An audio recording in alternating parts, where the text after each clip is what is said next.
Hey, Supernatural fans, we're back for this week's episode of Supernatural. Do you believe in love at first sight? What is happening to Jack? And do you think Charlie is going to give up being a hunter? All that and more coming at you right now. You're tuned in to AfterBuzz TV, the ESPN of TV talk. Now, let the buzz begin. Staying alive, staying alive. Staying alive, staying alive. Staying alive. Cherry, I want to see your strut after this. I'm strutting right now. You know who wasn't strutting for too long? Who? Winston. He was not. But he looked so happy. He got in his first date with her. He was so excited to get the hot chick. He Love was hurts. so excited. Love hurts, love bleeds, love dies. Especially in Supernatural. Def Leppard. Hey guys, we are back to talk with you all about this week's episode of Supernatural, Season 14, Episode 6, Optimism. Oh, aren't we all just hopelessly optimistic? Oh, we hopelessly are. romantic. All the things. We're gonna talk a little bit about our first loves. Too, we want to hear about your first loves, but we got a lot more to discuss before all of that happens. Hey you guys, my name is Lyndsey Wegner, and I am joined once again tonight by Miss Cherry Davis. Hey everybody, happy Supernatural Thursday. It's Thursday. It's Supernatural Thursday. Cherry, what were your initial thoughts about this week's episode, Optimism? I was incredibly impressed with Steve Yockey, who wrote this episode. I was twisted by the end, had no idea what was going on. It had a great amount of humor. There were a few shocks where I was like, oh, what's going on? Very impressive episode. I really liked it a lot. I actually really liked the episode too. I liked last week's episode though as well. And you know, the boys going off and separating themselves with Mary and Bobby, and now the same thing. You know, Dean going off with Jack and Sam going off with Charlie, and all of us kind of getting the backstory now on all of our characters that we saw. Yes. We've got a totally new backstory. I was so happy to see Charlie back. She's so fun. But of course it isn't our Charlie, it's Alternative Universe Charlie. And we're going to talk a little bit about Alternative Universe Charlie and her, and how she and Sam were taking on a case, as well as Jack going on a case with Dean, and really doing well and playing his role and playing his part. I know that you've been talking about what some of your favorite lines are. I had a favorite line, and we're going to get to that when we get to that. But Jack is still human. Yes. And dealing with life, you know, the struggles of figuring out how exactly you like to take your coffee. How much sugar does it really take? Is it one sugar packet or two? Is it a little bit of cream? Is it skim? Do you like coconut milk? How do you take your coffee? Sweet like my man. Woo! So cute. Yeah, yes. Yes, girl. So I think one of my favorite things about this week's episode was the banter between Jack and Dean.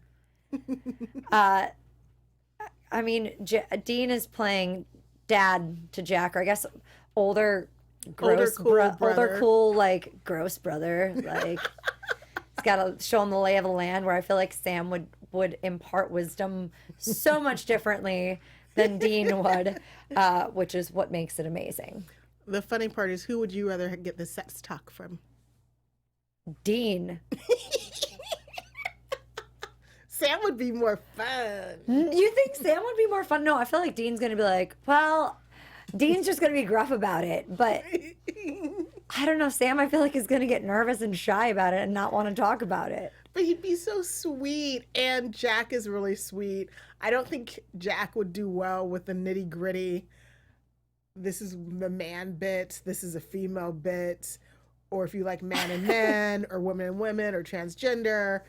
I think Jack prefers more of a romantic idea. Well, I'm sure he does because he talks about courting. He's like, Courting. what's courting? And courting is, when you... And marriage before sex. Yeah, So wait, sweet. I saved the lines. I'm like, I know I did over here. Did you see that photo he posted that his girlfriend took? I was like, hello. Whoa. Our little Jack. Oh. I was like, dang, Jack, I did not know you like that. Yeah, the courting, that's what you do before the sex. And I loved the girl's response. Sometimes you just have the sex. And his face, I was like, yes, oh, such a good line. You're so sweet. Such a good line. So just blunt and honest because he's discovering things. We got to see this with Cass when Cass first joined the boys and had to kind of go through the little parts of life and get used to being human. And Jack is going through it now too, except Jack is a teenager. So it's such a different thing versus seeing a, 30-something-year-old man going through these first changes in life. And you're a little bit more kind of perhaps, I don't know. I feel like they handle it with a little bit more kid gloves, but now they're like, all right, this is what happens. You have the sex. The birds and the bees. Yes. I thought it was so funny. I thought it was hilarious. And they'll continue. Dean will tell them later. They'll have the talk later. The talk. I never got the talk. I went to Catholic school. The talk was you can get pregnant from sitting on a toilet. So Yeah, I got the talk. I went to Catholic school as well. So no talk happening from my parents or anybody else. Isn't that strange? And I loved one of my other favorite parts about this episode was the little ruse that Jack and Dean set up for Miss Harper, and Dean coming in being FBI, and then Jack coming in as Prince Charming to save the day and be all chivalrous, and she's just swooning and making it seem like she's eating it up. And I've seen almost every person in here comment and say, old man. How dare you, That Jack? eyebrow raise was so good from Dean. It was so funny. Old man. He took that a step too far. It was great. It was so funny. It was such a nice little zinger and touch and great way to make it happen. They're out there fighting some crazy thing that's biting out people's throats, and Eating guys them. keep dying, and this girl's so perfect and she's had such bad luck, and I'm thinking this girl is playing them all for a fool. Come sit on my couch next to me. Let me make you fall in love with me. Let me give you googly eyes and talk about love at first sight. And Jack's like, I think she's in love with me. He's easily seduced. I mean, he hasn't had the razzle dazzle before. No, It'd be overwhelming. It'd be overwhelming for someone But they gotta go after this Vance guy. who was still wearing his high school jacket. Girl. I mean, he's dead and stuff. It's like Buffy the Vampire Slayer, that old movie with who was it? Christy Swanson and Luke Yes. Perry and Donald Yes. Sutherland. That was a good movie. That was a good movie. I love the show. I'm team show. But it was so hilarious thing because at first I was like, oh, well, he went away and traveled the world. I was like, well, that seems weird. Why would you not want to travel the world? I mean, you can always come back home. And then I saw him in the jacket and I was like, that girl killed him before he went anywhere. Mm-hmm. Oh. Yeah, she bad.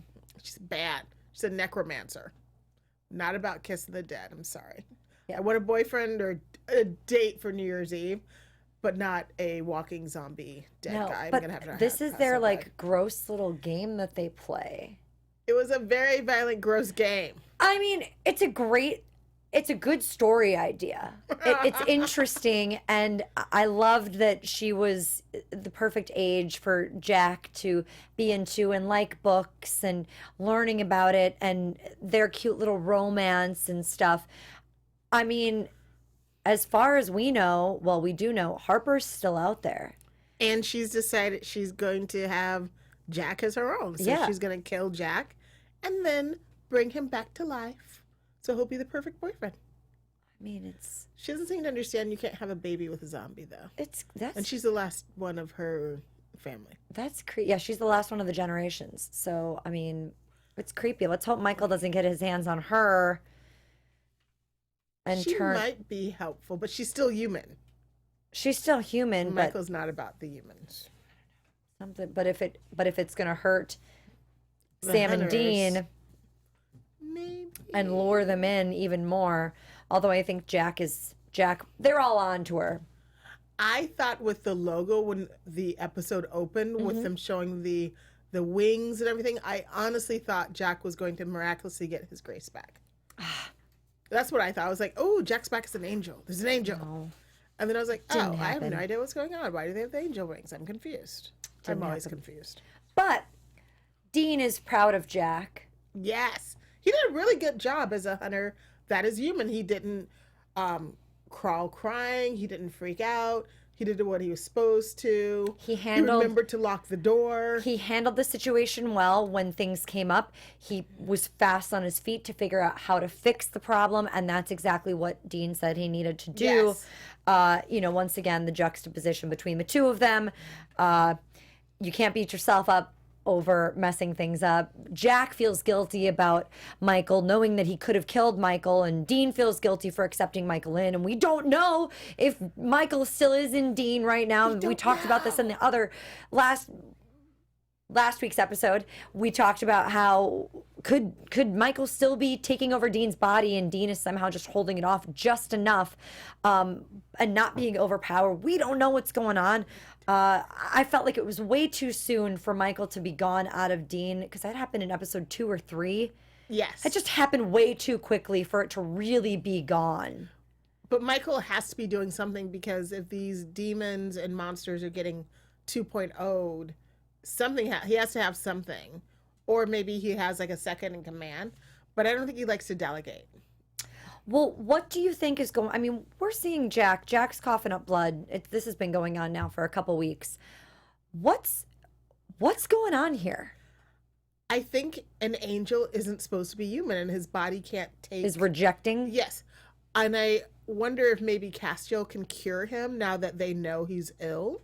But I think when it comes right down to it, he has to have his grace back. And he has to be an archangel, or his human body isn't the right meat suit. All right. Meat suit. Yeah, go ahead. Let's do this. Hey, AfterBuzzers. Our network produces after shows for nearly all your favorite TV shows.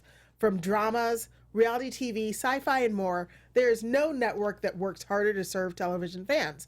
But we need your help. We're asking that you please subscribe to one or more of our YouTube channels. By subscribing to our channel, YouTube will suggest content that's tailor-made for you, and you'll help AfterBuzz continue to grow. And if you're worried about pesky notifications, don't be, because they're optional. So hit that subscribe button now for this channel, and check out our other AfterBuzz YouTube channels as well.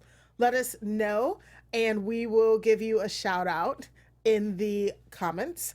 And also, thank you so much for being the best fans and for helping us be the ESPN of TV talk. Yes, girl. Yes. You know who else is talking? Sam and Charlie. I'm so happy Charlie's back. They're in Memphis, Tennessee. They're going after some weird thing monster that's people are disappearing. There's goo that's left. Gross. And we learn a little bit more about apocalyptic Charlie's backstory. And she was in love with a girl named Kara, and she was a cupcake baker, my favorite dessert. And she smelled like peaches. And yeah, this really great side of her, but she also admits that this is the end. She's done with hunting after this case. It's been too much. She doesn't want to do it anymore. She wants to be in solitude. And, she admits that when everything went awry for all of them, society went crazy. Food ran out, people got mean, mobs formed, and a lot of people died, including Kara. Society falls apart when things go wrong. Mm-hmm. And she's afraid this is what's going to happen in the real world. And Sam tells her that that's not really true, but I think that we all do know it is. I mean, Michael's here. Yeah, Michael's here, and he's plotting. And he's using demons and not angels this time. And it is true. Society does go a little crazy when things happen and nobody knows what to do and everyone's confused and everybody's out for themselves. And I don't blame Charlie for thinking, I just want to get away from all of this. I don't want to have to do this anymore. I felt bad for her. At first I thought, well, she should try and find her Kara here on our Earth to see if she's alive. But I really think she just wants to be alone. She doesn't want to get hurt again. She doesn't want to fight. She just wants to live her life out in peace. Because she's basically lived 2 lifetimes in traumatic heck to hell. And I think she deserves it. I felt kind of bad that Sam... Wait. Rutherford. that he was trying to guilt her into staying being a hunter. And I really think it harkens back to when he tried to get out of the life and he got guilted into coming back again. I mean, I think you're I don't think that Sam is that manipulative to use his past experience being kind of guilted into coming back. I think he's being honest in his feelings. You can't just walk away from it all.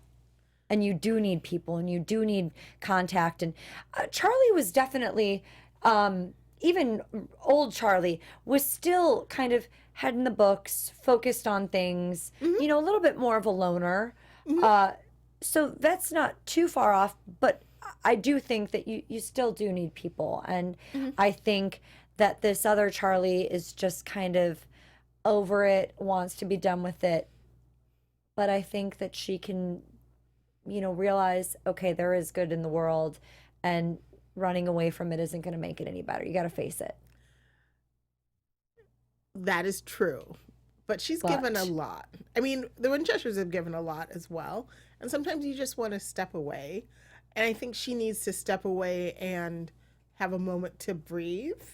And maybe she'll choose to come back. But I think she needs, in this moment, to sort of step away and at least be able to enjoy a normal Earth before it goes to hell in a handbasket. Sure. I agree with that. Well, before we talk a little bit about the Musca, I saw somebody in the chat, Scrappy's mom, hi Scrappy's mom, say Castiel may give his life for Jack. He totally could. I mean, they all love Jack. And they need him because he's an archangel to be able to kill Michael. I also think that Cass feels a fatherly bond between himself and Jack. And so I feel like you could give his life for him. Can I just say how fascinating and how enjoyable it is to watch Dean's relationship change with Jack? It's just so cute. I'm like, he's like your little mini me, and you're trying to like dirty him up so he'll be a bad boy eating crappy food and hooking up with chicks. Oh, it's so cute. It's just hot seeing him be a dad and take someone under his wing. I liked him when he was say that. styled by Michael. Oh yeah, you will. He looked so good in that tuxedo. I'm sorry, I like more scruffy and in his flannel and his boots and his boot cut jeans and just being manly. Eating a burger. Rowena says Jack isn't eating, he's only drinking coffee.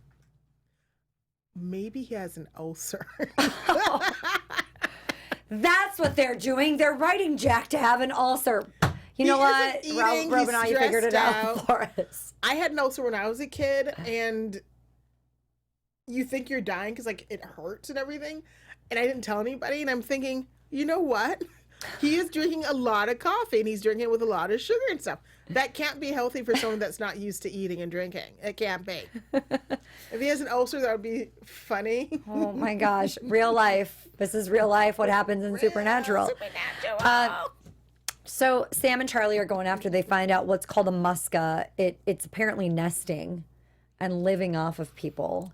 It's looking for love in all the wrong places. This whole episode was all about finding love and love at first sight and being optimistic about it. And this Musca thing with its goo everywhere, and the place smells like, I'm gonna think it smelled like poo poo. Pine cleaner and rotting meat. I think poo poo. Yeah, it wasn't going to smell good. I wouldn't have gone in there. I've been like, I'd have brought some bug spray and just been like, you know what, bug bomb this. So. Well, all the little fly trap, I don't even understand that. But this was a quick and easy death. They find a guy the guy that was sitting at the bus stop with him, chloroformed, and Charlie gets knocked out by him. Sam comes in. The guy is just goo all over him, and then Sam shoots him, and she's got goo all over her. They're both covered in goo. It's real gross. No more hunting life for me if that had happened to me. I've been like, I need some. No. I would be showering as quickly as possible.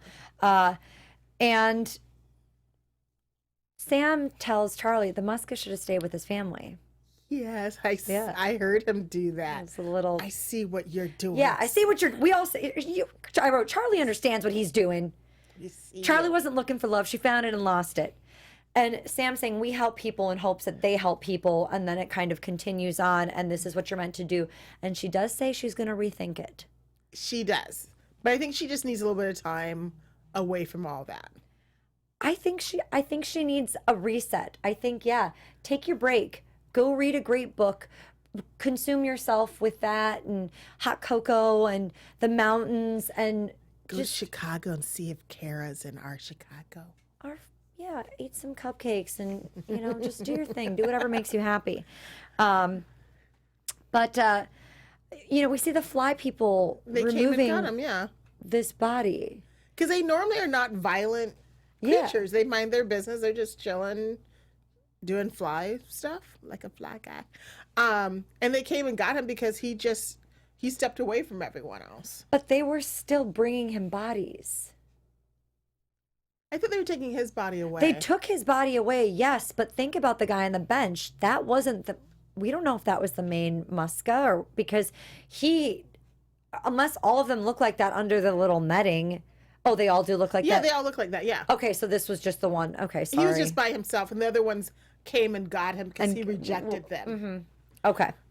And they don't really say what the other ones ate normally, but normally flies eat offal or discarded stuff. They're not like violent They're not creatures. violently. Yeah. Yeah, the very disgusting fly monster. Yeah, I wouldn't want to be a fly monster. It was yucky. Yeah. Really, really gross. And I don't like things to smell. Is there anything else you want to talk about this episode? Anything that hit you or made you feel excited aside from Dean's eyebrow raise about being called an old man? I think Harper is going to be quite the nutter butter. And I think she's going to, we'll be seeing her again because she had quite a good time with her boyfriend. And I love that little letter. She remembered where he said he lived. And I was like, stalker much, girl? Yeah, creepy. She found some address for somebody. I think she's heading that down. So, it's going to be a mess. Drama. She is creepy. Very creepy. But our special segment for this week's episode is going to be, Cherry, tell me about your first love. I never went through that stage of not liking boys, so my very first kiss with a boy named Chris in the 2nd grade, we used to play a chasing game where he'd chase us and make us kiss him. Totally in the Me Too moment. Inappropriate. But it was consensual. Oh, this is great. Is this Brian Adams or Brian what's McKnight? Oh, Marianne, yes. Yes, thank you. This song is so good right now and so like apropos. My first love, what I thought was my first love, was when I was 19, and we met in Florida. I was at cheerleading camp and he was at baseball camp, and we met on the dance floor of a club and kissed, and then found out that we were both from Wisconsin, an hour away from each other, and we talked all summer over AIM, Instant Messenger. God, if you so guys funny. remember that. That was literally 16 years ago. And then started dating in September and dated for 6 months. Oh my gosh, no way. Yeah, Really? we did long distance between Winona State and De Pere. He went to school at St. Norbert. He was the kicker for the football team and was like really, really good. But he was my first love. When we broke up, I cried for a week on every single class I went to. I was laying on the floor of the dirty bathrooms in the dorm. I mean, I was heartbroken. He was my first love, and yeah, he's married and has kids now, and we're friends on Facebook. No ill will. He told me later on in life, he's like, I still love you, and I was like, whoa, oh my God, I'm so over you. I just needed to hear that, and then I was over it. So You were so funny. that's my first love, guys. That is so sweet. Very romantic. I'm a romantic. You are romantic. I'm a Harper. I'm just gonna sit. I'm a Jack. I'm just gonna sit there and just completely let it happen to me and be bludgeoned by love and getting brokenhearted. But let's move on to some news and gossip. AfterBuzz TV News. Well, we lost our beloved Stan Lee earlier this week, and like so many others, I have great memories. We have a couple of photos from our Supernatural family of them meeting Mr. Lee. Did you ever have a moment to meet Stan Lee yourself? I did not meet Stan Lee, but I saw him. I was at the Spike TV Scream Awards a few years ago, and he actually came with Olivia Munn. Oh, that's so funny. And there was definitely something going on there. And that's all I'm going to say about that. I will hear nothing. Well, Stan Lee was a player of a game because I read that his wife was married and he got her to get divorced, and they got married literally the day that she signed the divorce papers. He was a nice looking man when he was young, though. My own experience, I've met him at the Stan Lee Kamikaze in downtown Los Angeles. And I decided a couple years ago to buy a signed Stan Lee little toy. So I have it in my closet of collectibles. But you never got to meet him? I got to meet him. Oh. I should have asked him for a photo, but I didn't want to bother him. In my mind, he was going to live forever. And I was like, I'll just do it later. But it turned out he did not live forever. So I should have taken that photo a couple of years ago. And what about Armie Hammer? He was not happy? He did not approve of people, especially famous people, posting selfies with Stan Lee and saying how they had met him and what an influence it was. I personally think he was jealous because he didn't have the presence of mind to take a selfie with Stan Lee. I think you're kind of right. I feel like he's maybe being, and I like Armie Hammer, but I think perhaps maybe he's being a little salty because when we lose somebody in Hollywood or, a celebrity, and then people post the photos with them, or talk about their experiences with them. I think it's kind of a way of all of us connecting together and remembering and celebrating somebody's life. I don't think it's a negative thing, but I mean, I can also see his position where he thinks people are just trying to get notoriety or extra likes or followers or whatever too, and they're not actually doing it because they truly cared about him and had a relationship. Some of the people have, obviously, but they were posting fanboy and fangirl pictures like all of us would have if we had them. Yeah. And Stan Lee and Jack Kirby, these men really created a genre and an art form that, for me, is something that I grew up reading and loving. But Misha, who is busy as a bee, has a new event with his Gish group. For a hungry, once-in-a-lifetime experience, you can win a lunch with Misha. You can just go to www.gish.com/lunch-with-Misha and enter to win. He is a very kind, nice guy. He's always doing charity work. He's very involved with making the world a better place. So I think I might enter to win a lunch. I think the deadline is in the next couple of days. So if you want to have lunch with Misha, get your wish on. all right. And let's talk, before we close out tonight, about some predictions. And now, your AfterBuzz TV predictions. So next week, we've got Dean and Jack going on a road trip. 29th. Oh, yes, not next week. On the 29th, thank you, Cherry. On the 29th, we've got Dean and Jack going on a road trip to Vegas. Vegas, baby. Vegas! Yes. And so obviously Jack hopefully isn't going to die next week, 2 weeks.